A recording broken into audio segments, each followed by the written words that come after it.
Ավելի քան 3000 հայ մասնակցել է Իրանում Սուրբ Թադեի վանքի ամենամյա ուխտագնացությանը։ Հուլիսի 16-ից 18-ը Իրանի հյուսիսարևմուտքում գտնվող Սուրբ Թադեի վանքում տեղի է ունեցել ամենամյա ուխտագնացություն, որին մասնակցել է ավելի քան 3000 հայ Իրանից և աշխարհի տարբեր երկրներից։ Այս մասին տեղեկացնում է Հայաստանում Իրանի Իսլամական Հանրապետության դեսպանությունը։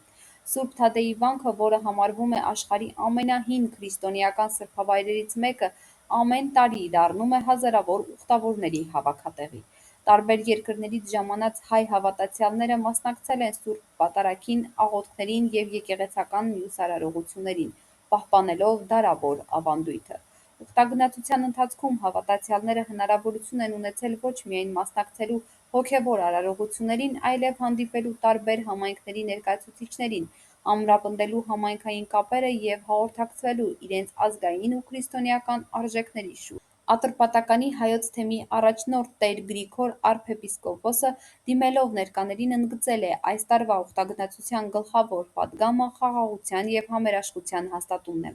Նրա խոսքով աղոթքները նվիրված են եղել Իրանում, Հայաստանում և ամբողջ աշխարհում խաղաղության, անվտանգության և մարդկային համերաշխության ամրապնդմանը։ Սուրբ Թադեի վանքը, որն ընդգրկված է ՅՈՒՆԵՍԿՕ-ի համաշխարհային ժառանգության ցանկում, առանձնահատուկ նշանակություն ունի հայ և համաքրիստոնեական մշակութային ու հոգևոր ժառանգության համար։